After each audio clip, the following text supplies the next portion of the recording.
मेरा नाम मनीष है। जब मेरी शादी मेरी पत्नी से करवाई गई, तो वह बहुत ही ज्यादा कमजोर थी। मुझे मेरे दोस्तों ने कहा था कि पत्नी को थोड़ा सेहतमंद होना चाहिए, नहीं तो जिंदगी बड़ी ही मुश्किल हो जाती है। उस वक्त मुझे उन लोगों का मेरी जिंदगी में बोलना अच्छा नहीं लगा था। मैंने कहा कि मुझे मोटी औरतें बिल्कुल भी पसंद नहीं हैं। औरत को बस ठीक ठाक होना चाहिए। मेरे दोस्तों ने कहा था कि तू हमारी बात नहीं समझा। तो मैंने उनसे कहा कि तुम मेरी बात नहीं समझे। अपने काम से काम रखना सीखो। उनको तो मैंने गुस्से में दो चार बातें सुना दी। वह मेरे दोस्त हैं, उन्होंने बुरा नहीं माना। लेकिन जब मेरा मेरी पत्नी से पाला पड़ा, तो मैंने महसूस किया कि मेरी पत्नी का तो हाल ही कोई नहीं था। उसको देखकर तो ऐसा लगता था कि जैसे हड्डियों का ढांचा है। माँ ने कहा कि मोटी लड़कियों से घर के काम नहीं होते। पतली लड़की लेकर आएंगे तो भाग दौड़ कर काम करेगी। और वैसे भी जब पत्नी के 2-3 बच्चे हो जाते हैं, तो वह मोटी हो जाती है। अगर पहले ही सेहतमंद औरत लेकर आओ, तो वह बाद में ज़्यादा ही मोटी हो जाती है। मेरी माँ का लॉजिक क्या था, ये तो वही जानती थी। लेकिन मुझे तो मेरी पत्नी को देखकर बड़ा अजीब लगता था। उसके चेहरे की भी हड्डियाँ निकली हुई थी, बिल्कुल भी सुंदर नहीं लगती थी। चेहरे पर तो थोड़ा बहुत मांस होना चाहिए, ताकि इंसान खूबसूरत तो लगे। उसको देखकर ऐसा लगता था कि जिंदगी में कभी खाना नहीं खाया और इसको किसी ने खाना नहीं दिया। मैं उसको कहीं भी लेकर जाता तो लोग यही कहते थे, अपनी पत्नी को कुछ खिलाते क्यों नहीं हो। ऐसी हालत में अब तक तो मैं उसे कहीं लेकर ही नहीं गया था। लेकिन मुझे नहीं लगता था कि मुझे ये गलती करनी चाहिए। ये सारी की सारी बातें सिर्फ उसकी सेहत के आसपास ही घूमने लगती। और फिर वही हुआ जिसका डर था। माँ की सारी बात उल्टी हो गई, क्योंकि पतली औरत को तो वहां ले आई। लेकिन अब उससे तो काम भी नहीं होता था। थोड़ा सा काम करती तो बैठ जाती कि मुझसे काम नहीं होता। उससे तो पानी की बाल्टी भी नहीं उठाई जाती थी। तो कपड़े धोना तो दूर की बात थी, वहां तो आटा भी नहीं गूंद पाती थी। कहती थी कि मेरे हाथ ऊपर से लाल हो जाते हैं, क्योंकि हड्डियां बर्तनों के साथ टच होती है। अब मेरी माँ मुझसे कहती कि तेरी बात सच है, मुझसे गलती हो गई है। तो मैं उससे कहता था, आप अपनी गलती के साथ खुद ही गुजारा करो। मेरी तो मजबूरी है, अब आपकी भी मजबूरी है। एक दिन ऑफिस से घर आया तो मेरी माँ खुद ही सारे काम कर रही थी। मैंने कहा क्या हो गया? तो कहने लगी कि रवीना की तबीयत खराब हो गई है। थोड़े से कपड़े धोकर चक्कर खाकर गिर गई थी। मैं तुरंत भागते हुए अंदर गया था। मैंने चेक किया, उसे तो बुखार भी हो रहा था। तो उसने थोड़ा बहुत काम किया और उसे चक्कर आ गया। माँ ने बताया कि मैंने फिर उससे कहा कि जाकर आराम कर लो।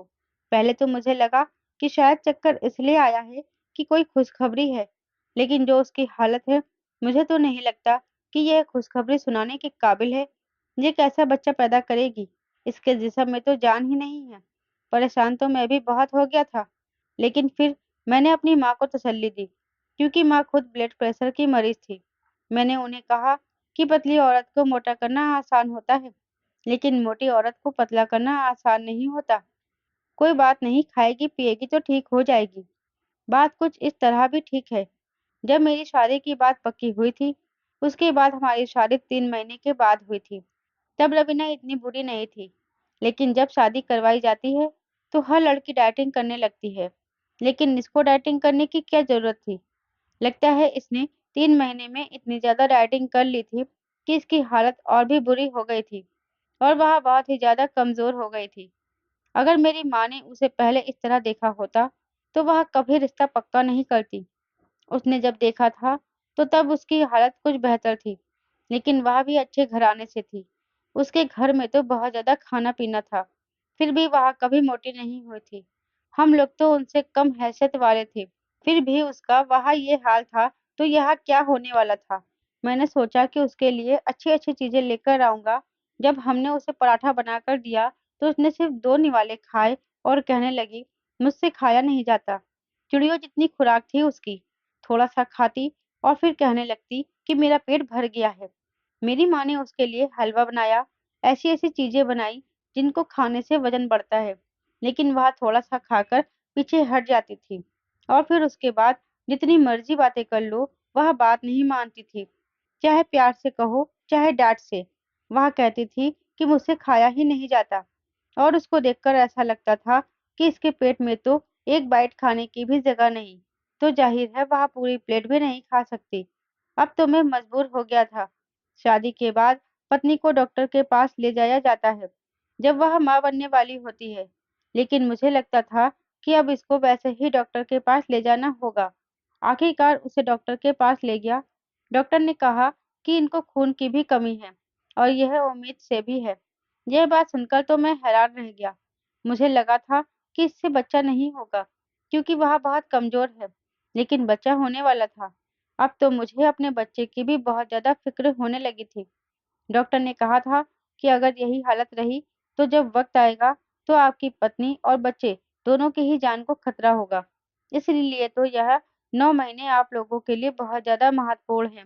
इनकी सेहत पर ध्यान दे तो यही बेहतर होगा। मैं बहुत ज्यादा परेशान था क्योंकि अब तो मुझे मेरे बच्चे की फिक्र थी। डॉक्टर ने कह दिया था कि इंसान का खून कम हो तो उसके साथ एक नहीं हजारों मसले हो जाते हैं और जब तक उनका खून पूरा नहीं होगा तब तक सेहत नहीं बनेगी। उसने काफ़ी सारी दवाइयाँ लिख कर दी और पत्नी को वापस ले आया। लेकिन पत्नी ने जब हफ्ते तक यह दवाइयाँ खाई तो उसकी तबीयत और भी खराब रहने लगी। ताकत की दवाइयाँ भारी होती हैं और उसको खाने से अक्सर लोगों का पेट खराब हो जाता है। मेरी पत्नी के साथ भी यही हो रहा था। समझ नहीं आ रहा था कि क्या करूँ। फिर उसको एक दूसरे डॉक्टर के पास ले गया और उसने कहा कि अपनी पत्नी को रोज़ चुकंदर का जूस पिलाए। चुकंदर का जूस पीने से खून बढ़ता है। क्योंकि यह उम्मीद से है, इसीलिए उन्हें आप ज़्यादा दवाइयाँ मत खिलाएँ, नहीं तो उससे उनके बच्चे की जान को खतरा हो सकता है। नेचुरल चीज़ें इस्तेमाल करेंगे तो उनके लिए अच्छा होगा। मैं अब जब भी ऑफिस से आता था तो रास्ते में एक दुकान थी जहाँ पर फ्रेश चुकंदर का जूस मिलता था। इसीलिए मैं अपनी पत्नी के लिए रोज वहां से एक गिलास जूस ले जाने लगा। जब मैंने उससे कहा कि तुमने यह जूस पीना है, जो कि उसके लिए आसान था, क्योंकि अगर उससे कोई चीज़ खाई नहीं जाती थी, लेकिन पीने की चीज़ को इस्तेमाल करना आसान होता है। वह रोज़ जूस पी लिया करती थी, लेकिन मेरी पत्नी की हरकतें कुछ अजीब सी थीं और यह बात मुझे तब पता चली जब मैंने उस पर ध्यान देना शुरू किया। यानी अब मैं उस पर नज़र रखता था कि उसने जूस पिया या नहीं, आज खाने में अंडे खाए हैं या नहीं। वह मेरे होने वाले बच्चे की माँ थी, इसीलिए मुझे उसकी फ़िक्र थी। एक और बात भी थी जो सिर्फ़ हम दोनों के बीच थी, इसीलिए मैंने ना तो अपनी माँ से कही और ना ही डॉक्टर से कि मेरी पत्नी मुझसे भी दूर-दूर रहती थी। वह मुझसे इतना दूर रहती थी कि लगता था कि मेरी शादी उससे ज़बरदस्ती हुई है। मैं भी उसको यही कहता था कि जैसा तुम्हें ठीक लगता है वैसा करो। मैं बुरा आदमी नहीं था, इसीलिए मैं उसको वक़्त दे रहा था। लेकिन वह इतना ज़्यादा वक़्त ले रही थी। हमारी शादीशुदा ज़िंदगी सिर्फ़ 20% ही थी। बाकी 80% ऐसा लगता था कि जैसे हम लोग एक-दूसरे को जानते ही नहीं हैं। लेकिन इस 20% के बावजूद भी हमारे यहाँ बच्चा होने वाला था। ये बहुत बड़ी बात है। एक दिन मेरी पत्नी मुझसे कहने लगी कि आप मेरे लिए जूस लेकर ना आया करें, बल्कि मुझे जूस वाली मशीन ला दें। मैं घर में ही जूस निकाल कर पी लिया करूँगी। मैंने कहा ठीक है और उसे मशीन लाकर दे दी। लेकिन अजीब बात थी कि वह रात को ही जूस बनाया करती थी, क्योंकि एक रात जब मैं उठा तो मैंने देखा कि वह बिस्तर पर नहीं थी और दूसरे कमरे से मशीन चलने की आवाज़ें आ रही थी। मैं हैरान हो गया था कि आधी रात को जूस बनाकर पी रही है, क्योंकि ये जूस वाली मशीन की आवाज़ हो सकती थी। लेकिन जब वह वहाँ से मेरे पास आई, तो उसके साथ कोई चीज़ नहीं थी। मैंने कहा, "क्या कर रही थी?" तो वह घबरा गई थी। मैंने फिर से पूछा, "क्या कर रही थी?" तो कहने लगी कि जूस बनाकर पी रही थी। मैंने कहा, "फिर कहाँ है जूस?" तो कहने लगी कि वह तो मैंने बनाकर पी लिया। मैंने कहा, "ये काम किचन में क्यों नहीं करती?" तो उसने कहा, "किचन का बिजली वाला बोर्ड खराब है, इसलिए कमरे में बना रही थी।" लेकिन वह ऐसी लग रही थी जैसे मशीन से नहीं, हाथों से कूट-कूट कर जूस निकाला था। वह पूरी रात नहीं सोती थी। मैं जब भी उसकी तरफ देखता, तो वह हिल-डुल रही होती थी। इसका मतलब जाग रही होती थी। मैंने उससे कहा, "क्या तुम्हें नींद नहीं आती? तुम्हें इस घर में 2 महीने हो गए हैं। तुम्हें ऐसी भी कोई परेशानी नहीं है कि जगह बदलने से नींद नहीं आ रही हो?" मेरी माँ तो कहा करती थी कि जब औरत बच्चे पैदा करने के दौर से गुजरती है, तो शुरू के महीनों में उसे बहुत ज़्यादा नींद आती है। लेकिन मेरी पत्नी तो पूरी रात जागती रहती थी और रात जागने की वजह से उसे दिन में चक्कर वगैरह भी आते रहते थे। मेरी माँ बड़ी परेशान थी। वह कह रही थी कि अजीब हालत में फँस गई हूँ। सोचा था कि बुढ़ापे में मेरी बहू मेरी खिदमत करेगी, काम करेगी, लेकिन यह मुझसे ही खिदमत करवा रही है। माँ की रोज़-रोज़ की बातें मैं नहीं सुन सकता था, इसलिए घर में एक नौकरानी ही रख दी और उनसे कहा कि उसे घर के सारे काम करने हैं और माँ को कहा कि आप कोई काम ना करें, अपनी पत्नी का ख़्याल मैं खुद रख लूँगा। डॉक्टर ने ये भी कहा था कि आप अपनी पत्नी से दूर रहें, क्योंकि यह आपके बच्चे के लिए अच्छा ना होगा। मैं अपनी औलाद के लिए कुछ भी बर्दाश्त कर सकता था। बाप होना आसान नहीं होता। बाप होने के लिए पहले दिन से ही कुर्बानी देनी पड़ती है। जब मैं बाहर से जूस लाया करता था तो मेरी माँ भी पी लेती थी। मेरी माँ ने मुझसे कहा कि तूने जूस लाना क्यों बंद कर दिया? मैंने कहा कि हाँ, वह मैंने उसे मशीन लाकर दे दिया है, वह खुद ही बनाकर पी लेती है। मेरी माँ ने कहा कि उससे कह दो कि 1 गिलास जूस मुझे भी दे दिया करे। लेकिन अब मैं माँ को क्या कहता कि वह रात को बनाती थी। मैंने उससे पूछा था कि रात को क्यों जूस बनाकर पीती हो? तो उसने कहा कि दिन में पीने का दिल नहीं करता। मैंने उससे कहा कि जब बनाओ तो 1 गिलास फ्रिज में रख दिया करो, सुबह माँ भी पी लिया करेगी, उनका भी पीने का दिल होता है। इस बात पर वह थोड़ी-सी घबरा गई। मैंने कहा कि क्या बात है? क्या तुम सुस्ती दिखा रही हो? इसीलिए मैं कह रहा था कि मैं बाहर से बना-बनाया ले आया करूँगा। जब इंसान खुद बनाने लगता है, तो सुस्त हो जाता है। उसने कहा कि ऐसा कुछ नहीं होगा, मुझे भी अपने बच्चे की फ़िक्र है। मैं चाहती हूँ कि मेरा बच्चा अच्छी दुनिया में आए और मैं उसका ख़्याल रखने के लिए सेहतमंद रहूँ। पत्नी की बात भी ठीक थी कि ताज़ा और फ्रेश चीज़ से अच्छी चीज़ और क्या हो सकती थी। मैंने कहा कि ठीक है और रोज़ तुम्हारे लिए 1 किलो फल भी ले आया करूँगा। अपनी पत्नी को 1 किलो फल लाकर दे देता था और वह खुद ही जूस निकाल कर पी लेती थी। रोज़ मुझे फलों के छिलके नज़र आ जाते थे। इसका मतलब वह बात मान लेती थी। ज़ाहिर है उसे भी तो अपने बच्चे की परवाह थी। लेकिन मुझे अपनी पत्नी के बारे में एक दोस्त से यह बात पता चली कि मैंने जिस लड़की से शादी की है, वह तो बेचारी बड़ी दुखी लोग हैं। अच्छा हुआ कि तुमने अनाथ लड़की से शादी की है। मैंने कहा कि मेरी पत्नी अनाथ नहीं है, उसके माँ-बाप हैं। तो उसने कहा कि नहीं, उसके माँ-बाप तो इस दुनिया में नहीं रहे। बड़ी पुरानी बात है। मेरे बाबा मुझे बताते हैं, मोहल्ले में अचानक से ही शोर मच गया था। उनके घर में करंट लगने से उसके माँ-बाप मर गए थे, लेकिन बच्ची बच गई थी। यह इसी घर की बात है। मेरे दोस्त ने मुझे पता बताया और कहा कि मेरे दोस्त ने मुझे पता बताया और कहा कि वो घर तो यही है। मैंने कहा कि मेरे सास-ससुर हैं और वह अपनी बेटी को अपनी बेटी ही कहते हैं। उन्होंने ये नहीं बताया कि ये हमारी बेटी नहीं है। मेरे दोस्त ने कहा कि या फिर वह उसके कोई और रिश्तेदार होंगे या उसको किसी ने गोद ले लिया होगा। लेकिन अगर उन्होंने नहीं बताया तो तुम इस तरह की बात न करना। अगर वह भी तुमसे यह बात छुपा रही है, तुम भी उसका भरम रखना, क्योंकि यह बात छुपाना कोई बुरी बात नहीं है, लेकिन उसके असली माँ-बाप इस दुनिया में नहीं हैं। इस बात का मुझे पूरा यकीन है, क्योंकि पूरे मोहल्ले में जिस तरह से शोर पड़ा था और फिर उसके बाद जो घर का नज़ारा था, उन लोगों पर कयामत ही आ गई थी और ये कहानी सब लोगों को पता है। मैंने यह बात अपनी पत्नी से नहीं की। मेरे दोस्त की बात ठीक है, अगर वह नहीं बताना चाह रही थी, तो मुझे इसकी जासूसी लगाने का भी कोई हक नहीं था। वैसे भी मुझे इस बात से क्या फ़र्क पड़ता था कि उसके माँ-बाप नहीं थे, तो इसमें मैं क्या कर सकता था? वह मेरी पत्नी थी और मेरे लिए अब यही बात सबसे ज़्यादा ज़रूरी थी। हम दोनों का रिश्ता तो एक-दूसरे से जुड़ गया था। अब उनके आपस में क्या रिश्ते थे, क्या नहीं थे, इससे हमारी ज़िंदगी पर कोई असर नहीं पड़ता। इसलिए मैंने सोच लिया था कि मैं इस बारे में कुछ सवाल नहीं करूँगा। दिन गुज़रने लगे। एक दिन मेरी पत्नी की तबीयत बहुत खराब हो गई। डॉक्टर ने कहा कि बच्चे का तीसरा महीना शुरू है, लेकिन बच्चे की ग्रोथ नहीं हो रही है। आपकी पत्नी लगता है ठीक से अपना ख़्याल नहीं रखती है। मैंने कहा कि मैं सब कुछ तो ठीक से लाकर देता हूँ, खाना भी खाती है, रोज़ जूस भी पीती है, घर के काम करने की भी कोई परेशानी नहीं है। पर डॉक्टर ने कहा कि बच्चे की ग्रोथ बहुत सुस्ती से हो रही थी। इस तरह तो यह बच्चा बड़ा नहीं होगा और हमें कोई बुरी खबर सुननी पड़ेगी। मैं बड़ा परेशान हो गया कि मैं क्या करूँ? मेरी पत्नी का पेट भी नहीं बढ़ रहा था। इस हवाले से उसका पेट बहुत ही छोटा था। 3 महीने के हवाले से तो उसको देखकर ऐसा लगता ही नहीं था कि वह माँ बनने वाली है। डॉक्टर का भी कहना था कि 3 महीने में तो थोड़ा बहुत पेट निकल आता है और जो लोग पतले होते हैं, उनका तो पेट ज़्यादा नज़र आता है। लेकिन आपकी पत्नी को देखकर ऐसा लगता ही नहीं है कि यह प्रेग्नेंट है। डॉक्टर ने कहा था कि आपके बच्चे की जान पर इतना बड़ा खतरा मंडरा रहा है, आप लोगों को इस मामले में सीरियस होना होगा।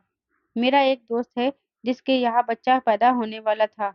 वह बहुत खुश था, लेकिन उसकी पत्नी के तकरीबन 8 महीने के बाद पता चला कि उसका बच्चा ठीक नहीं है और डॉक्टर ने उसकी पत्नी की जान बचाने के लिए बच्चे की जान की कुर्बान दे दी। तब से मेरा दोस्त बिल्कुल बदल गया था और बिल्कुल भी पहले जैसा नहीं था। मैं उसको देखना था मैं उसको देखता था तो मुझे बहुत दुःख होता था। मैं ऐसी ज़िंदगी नहीं गुज़ारना चाहता था। मुझे मेरी औलाद सही सलामत चाहिए थी। पत्नी ने कहा था कि मैं घर में ही जूस बना लिया करूँगी। तब से वह रात के वक़्त जूस बनाया करती थी, क्योंकि कहती थी कि रात के समय जूस पीने से सारी रात शरीर को उसकी पूरी ताकत मिल जाएगी। लेकिन जब वह किचन में जाती, तो 2-3 घंटे वही लगाती थी और जब 2 घंटे बाद वापस आती, तो उसके हाथ में जूस का गिलास होता था। जूस तो वह मेरे सामने बैठकर ही पीती थी, लेकिन 2 घंटे में वह 1 गिलास जूस बनाया करती थी। इस बात की मुझे समझ नहीं आ रही थी।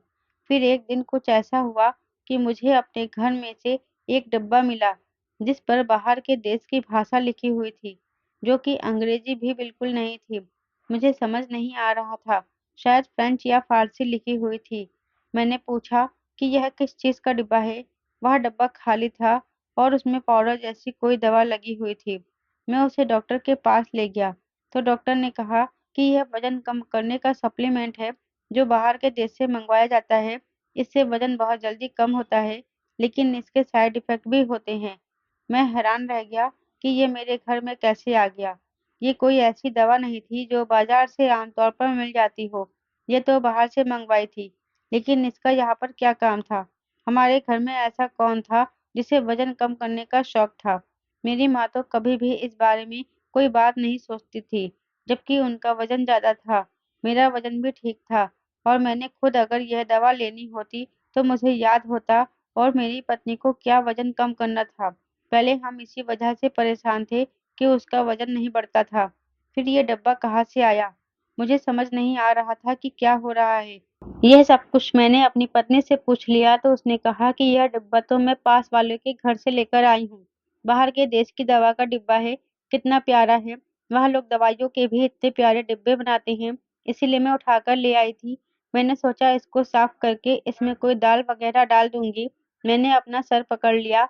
मैंने कहा कि मुझे तो बता देती, मैं तो पता नहीं क्या-क्या सोच रहा था। मैंने उसको बंद कर दिया और इस बात का पता लगाया कि मेरी पत्नी पूरी पागल है। मेरी पत्नी कितनी खुश है इस डिब्बे को पाकर। मेरी पत्नी बेचारी बड़ी मासूम थी। बस भगवान उसकी और उसके बच्चे की ज़िंदगी की रक्षा करे, क्योंकि बच्चा पैदा करना कोई आसान काम नहीं होता और मेरी पत्नी के साथ काफ़ी समस्या आ रही थी। एक दिन मेरी पत्नी फिर से जूस बनाने गई और उसने काफ़ी देर लगा दी। आज मुझे उससे कोई बात करनी थी और वह आ ही नहीं रही थी। जब मैं उसके पीछे गया तो मैंने यह देखकर हैरान रह गया कि उसने किचन के दरवाजे के अंदर से लॉक लगा रखा था। मैंने दरवाजे पर दस्तक दी तो उसने 5 मिनट बाद दरवाज़ा खोला और कहा कि जूस बना रही थी। मैंने कहा कि दरवाज़ा बंद करने की क्या ज़रूरत थी? तो उसने कहा कि मैंने दरवाज़ा बंद किया कि वह आवाज़ बाहर ना आए, क्योंकि जब जूस बनाते हैं तो जूस वाली मशीन में से बहुत शोर की आवाज़ आती है। यह शोर की आवाज़ सुनकर माँ जाग जाती। बात तो उसकी ठीक थी। मैंने कहा कि ठीक है, दरवाज़ा बंद किया करो, पर लॉक करने की ज़रूरत नहीं है। कहीं अंदर से दरवाज़ा लॉक हो गया तो फिर क्या करोगी? तबीयत भी तुम्हारी ठीक नहीं रहती। अचानक तुम्हें चक्कर आ जाते हैं। मैं उसको वापस अपने कमरे में ले आया। डॉक्टर ने फिर से बुरी खबर सुनाई। उसने कहा कि आपके बच्चे की हालत ठीक नहीं है और आपकी पत्नी का पेट बढ़ नहीं रहा है। मैं हैरान रह गया कि मैं क्या करूं? अपनी तरफ से तो सब कुछ कर लिया था। डॉक्टर यूँ तो काफ़ी अजीबो-अजीब बातें कर रही थी, जिनकी मुझे समझ नहीं आ रही थी। वह तो इस तरह से बातें कर रही थी, जैसे मेरी पत्नी पूरा दिन काम करती हो और हम उसे खाने को कुछ नहीं देते हों। वह मुझ पर भी शक कर रही थी कि शायद हम उस पर जुल्म करते हैं।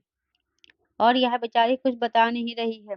उसने अकेले में भी मेरी पत्नी से कुछ बातें इस तरह की पूछी थी कि आजकल इस तरह भी होता है। लेकिन एक बात उसने बड़ी अजीब सी कही। उसने मेरी पत्नी से कहा कि आप टाइट कपड़े तो नहीं पहनती हैं। कहीं आप अपने पेट के बल तो नहीं सोते हैं, क्योंकि आपका पेट काफ़ी दबा हुआ सा लग रहा है। मैं यह बात सुनकर बड़ा हैरान हुआ। मेरी पत्नी एक दफ़ा सो जाती थी, तो मैं भी सो जाता था, बल्कि वह हमेशा मेरे सोने के बाद ही सोती थी। इसलिए मुझे नहीं पता कि वह किस तरह से सोया करती थी। सुबह जब मैं उठता था, तो वह पहले से ही जाकर नाश्ता बना रही होती थी। एक दिन मैंने सोचा कि मैं अपनी पत्नी पर रात में नज़र रखूँगा। मैंने आधी रात का अलार्म लगा दिया, लेकिन फ़ोन को अपने कान के बिल्कुल करीब रखा कि सिर्फ़ अलार्म मुझे ही सुनाई दे। और फिर आधी रात को मैंने अपनी पत्नी को देखा, तो मैं हैरान रह गया। मेरी पत्नी का पेट ऐसे हिल रहा था जैसे उसके अंदर कोई बहुत भारी चीज़ हो। इसे वाइब्रेशन कहना ज़्यादा बेहतर होगा। मैंने अपनी आँखों को मलते हुए ध्यान से देखा कि ये क्या हो रहा है। जब मैंने इस पर हाथ लगाने की कोशिश की तो मेरी पत्नी जाग गई और घबराकर बाथरूम में चली गई। जब वापस आई तो ऐसा कुछ नहीं था। मैंने उसे बताया, मैंने कहा, "यह सब कुछ मैंने देखा है।" तो उसने कहा कि बच्चे की हरकत थी। मैंने कहा कि बच्चे की इतनी हरकत कैसे हो सकती है, जबकि डॉक्टर कह रही थी कि हमारा बच्चा बहुत ज़्यादा कमज़ोर है और ठीक से बढ़ भी नहीं रहा है। उसने कहा, "और क्या हो सकता है? मेरे पेट में, आपने देखा ना, मेरा पेट हिल रहा था, तो ज़ाहिर है कि बच्चे की हरकत थी, और क्या हो सकता है? ये आप क्या कह रहे हो? हो सकता है आपको कोई वहम हुआ हो, क्योंकि आप भी तो नींद में थे।" मैं वाक़ई नींद में तो था, और रात का समय था, क्योंकि अभी तो मेरी पत्नी के साथ ऐसा कुछ नहीं था। उसने कहा कि देख ले, अभी तो कुछ नहीं हो रहा है ना? मैंने अपनी माँ से भी पूछा तो उन्होंने कहा कि बच्चा तो 5वें महीने में जाकर हिलना-डुलना शुरू करता है। 3 महीने का बच्चा कहाँ हिलता है? वह तो अभी बहुत ही छोटा होता है। मैं डॉक्टर को भी यह बात बता-बता कर उसको मुश्किल में नहीं डालना चाहता था, क्योंकि उसे भी समझ नहीं आ रही। मेरे पास एक ही तरीका था कि मैं अपनी पत्नी पर नज़र रखूँ और चेक करूँ कि वह यह सब कुछ क्या कर रही है। कुछ दिन बाद पता चला कि हमारे किचन में से बड़ी ही बदबू आ रही थी। जब देखा तो पता चला कि हमारे डीप फ्रीज़र के पीछे खाने की कोई चीज़ सड़ रही थी। लेकिन यह तो वही फल है जो मैं अपनी पत्नी के लिए प्लेट में काट कर देता था और कहता था कि मैं ऑफिस जा रहा हूँ, तुम ये खा लेना। लेकिन वह खाती नहीं थी और उनको फ्रिज के पीछे फेंक देती थी। मेरी माँ को भी यह बात पता चल गई। मैंने उनको कहा, अभी आप कुछ भी मत कहना, मेरी पत्नी ज़रूर कोई चक्कर चला रही है। मुझे पहले पता करने दें, फिर मैं आपको सारी बात बताऊँगा। और पत्नी को हमने यह पता नहीं लगने दिया कि हमें यह बात पता चल गई है। हमने जगह साफ कर दी, क्योंकि उस दिन मेरी पत्नी अपने मायके गई हुई थी। मेरी पत्नी की हरकतें बहुत अजीब थी। वह तो इतना खाना भी नहीं खाती थी, जितना एक इंसान को खाना चाहिए था। बच्चे की जान को खतरा था। बच्चा बड़ा नहीं हो रहा था। वह 2 घंटे वह खुद को किचन में बंद करती थी और जो खाने की चीज़ें मैं उसको देता था, वह उसे फेंक देती थी। क्या उसे हमारे बच्चे की परवाह नहीं थी? क्या वह माँ नहीं बनना चाहती थी? अगर वह माँ नहीं बनना चाहती थी, तो ये बात मुझे पहले बता देती। अब क्यों मेरा खून जला रही थी? एक बार मैं अपनी पत्नी को आइसक्रीम खिलाने ले गया और मैंने उससे कहा, आज तुम्हें मेरे सामने बैठकर आइसक्रीम खानी होगी और यह पूरा प्याला खत्म करना होगा।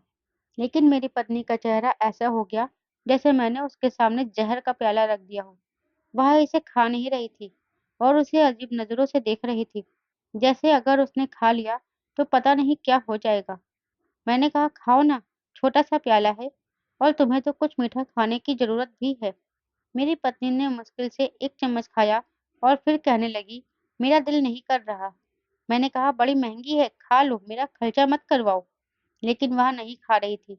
जब मैंने थोड़ी ज़िद की तो वह चिल्लाने लगी, मुझे नहीं खानी, आप मेरे पीछे क्यों पड़े हैं?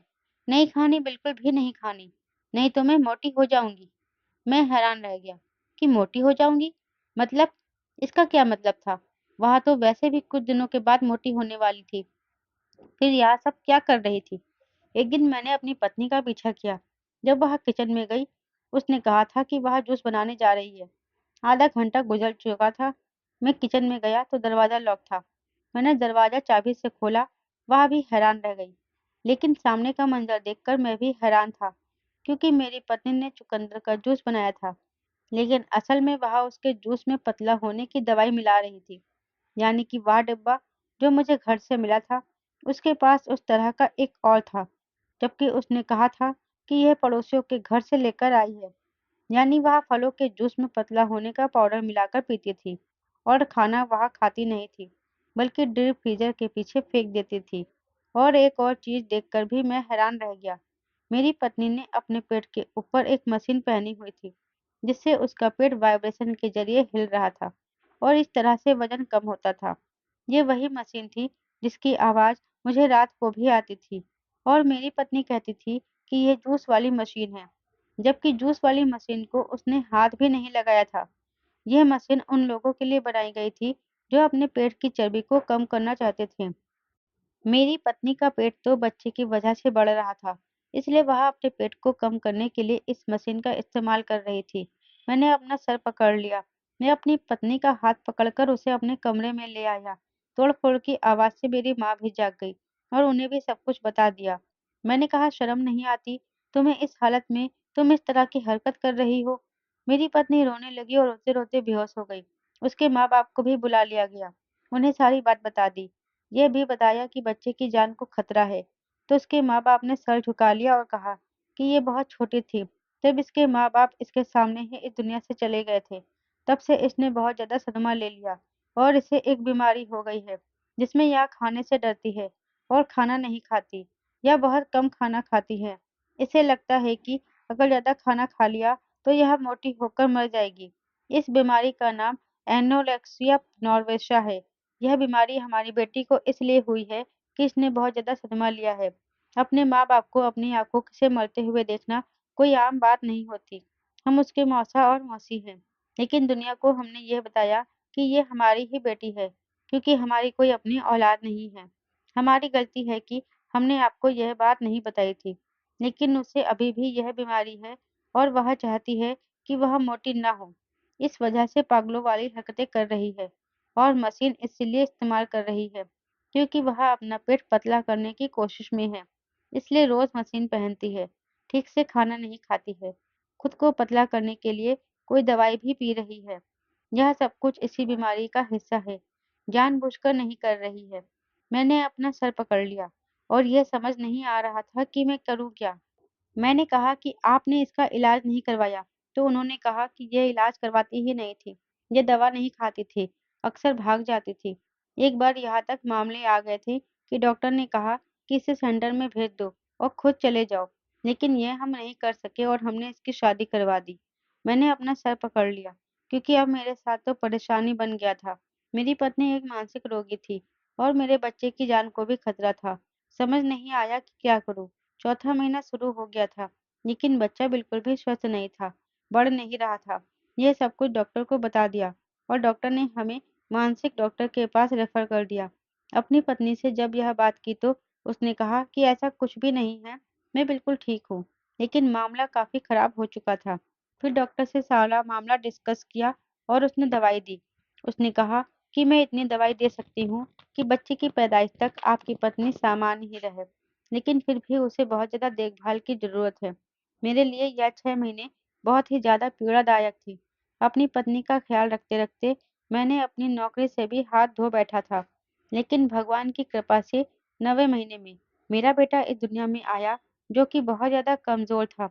लेकिन अस्पताल वालों ने उसे बचा लिया, क्योंकि मैं अपनी पत्नी को बहुत अच्छे अस्पताल में लेकर गया था। मेरी पत्नी की भी जान बच गई थी। उसके बाद मैंने अपने ससुराल वालों से कहा कि इसे मनाएँ कि यह अपना इलाज अच्छे तरीके से करवाए और अगर ये नहीं हो सकता, तो फिर मैं इसे अपने साथ नहीं रख सकता, क्योंकि अगर वह बीमार थी, तो उनको मुझे पहले बताना चाहिए था। मेरे बच्चे की जान को भी खतरा हो सकता है। अगर मेरे बच्चे की जान चली जाती, तो मैं खुद को कभी माफ़ नहीं कर सकता था। ये तो इसकी किस्मत अच्छी थी कि वह इस दुनिया में आ गया। मेरे बच्चे का ध्यान मेरी माँ ही रख रही थी। मेरी पत्नी को इससे कोई भी फ़र्क नहीं पड़ता था कि मेरा बच्चा किस हाल में है। वह उसे भी अजीब नज़रों से देखती थी। मैंने अपनी पत्नी को वापस छोड़ दिया और मेरे ससुर ने कहा कि इसका इलाज करवाएँगे, किसी भी तरह करवाएँगे, क्योंकि गलती हमारी थी, हमने तुम्हें नहीं बताया था। उसके बाद इसका इलाज शुरू करवा दिया गया और अभी वह अपने मायके में ही रह रही है। मैं अपनी औलाद को पाकर खुश हूँ। कोशिश करूँगा कि मेरी पत्नी भी ठीक होकर मेरे पास आ जाए। उसकी ज़िंदगी खराब मैं नहीं करना चाहता था, लेकिन उसे साथ रखने में भी बहुत खतरा है। वह कल को मेरे बच्चों को भी नुकसान पहुंचा सकती है, क्योंकि मानसिक बीमारी का मरीज कभी भी कुछ भी कर सकता है। बस जिंदगी गुजर रही है। अभी भी मेरे बच्चे का ख्याल मेरी माँ रखती है और मैं फिर से नौकरी तलाश कर रहा हूँ। दोस्तों, उम्मीद है कि सब कुछ ठीक हो जाएगा। दोस्तों, अगर आपको मेरी कहानी पसंद आई है तो वीडियो को लाइक और शेयर जरूर करें। चैनल पर नए हैं तो चैनल को सब्सक्राइब जरूर करें। साथ ही बेल आइकन को प्रेस करें, जिससे वीडियो की अगली अपडेट सबसे पहले आपको मिले।